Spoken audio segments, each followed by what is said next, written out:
సార్వత్రిక ఎన్నికల్లో ఎన్డీఏ కూటమి ఘోర పరాజయం తప్పదని గుంటూరు పార్లమెంట్ ఇండియా కూటమి అభ్యర్థి జంగాల అజయ్ కుమార్ జోసెన్ చెప్పారు. అప్పుల కుప్పగా దేశాన్ని రాష్ట్రాన్ని పాలకులు మార్చారని ధ్వజమెత్తారు. దేశవ్యాప్తంగా గుంటూరు పార్లమెంటు స్థానం గురించి చర్చించుకుంటున్నారని చెప్పారు. దీనికి విచ్చలవిడిగా డబ్బు వెదజల్లటమే కారణమని అన్నారు. కొత్తపేట సిపిఐ జిల్లా కార్యాలయంలో ఏర్పాటు చేసిన మీడియా సమావేశంలో ఇండియా కూటమి అభ్యర్థి జంగాల అజయ్ కుమార్ మాట్లాడారు. గుంటూరు పార్లమెంట్ కూటమి అభ్యర్థి పెమ్మసాని చంద్రశేఖర్ వలస పక్షి అని ఆరోపించారు. ఎంపీ గల్లా జయదేవ్ లాగా ఈయన కంటికి కనిపించారని ఎద్దేవా చేశారు. గెలిచినా ఓడిన ప్రజల్లో ఉండేది ఒక అజయ్ కుమార్ మాత్రమేనని స్పష్టం చేశారు. ఈ నెల 13వ తేదీన జరిగే సార్వత్రిక ఎన్నికల్లో కంకి కొడవలి గుర్తుపై ఓటు వేసి ఇండియా కూటమి అభ్యర్థి అయినా తనను గెలిపించవలసిందిగా ప్రజల్ని అభ్యర్థించారు.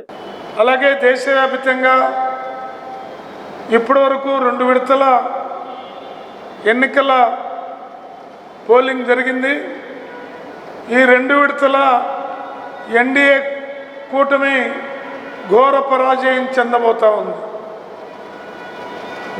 ఈ నెల 13వ తేదీన మన రాష్ట్రంలో పార్లమెంటుకి అసెంబ్లీకి సార్వత్రిక ఎన్నికలు జరగబోతా ఉన్నాయి.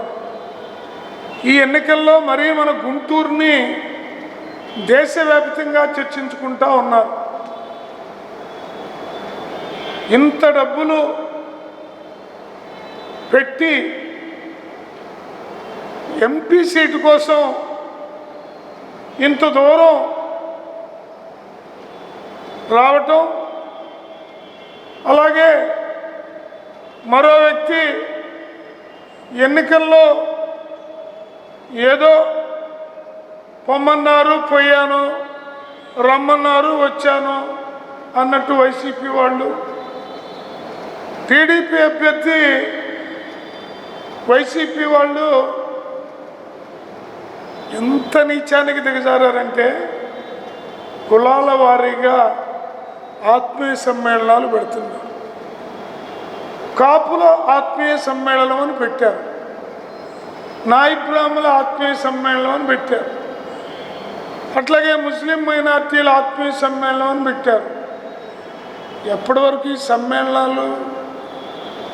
ఉప్పలపాడు పక్షులు వస్తూ ఉంటాయి, వచ్చి 4 రోజులు అక్కడ సేద తీరి ఉప్పలపాడు నుంచి మళ్ళీ వాళ్ళు వచ్చిన ప్రదేశానికి వెళ్ళిపోతూ ఉంటాయి.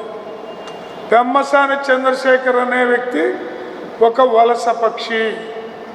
ఈ వలస పక్షి ఎన్నికలు అయిపోయిన తర్వాత గెలిచినా ఓడినా గతంలో గల్లా జయదేవ్లా కూడా ఈయన కూడా కంటికి కనపడ్డు, చెవులకు వినపడ్డు, ఎక్కడుంటాడో కూడా తెలియదు.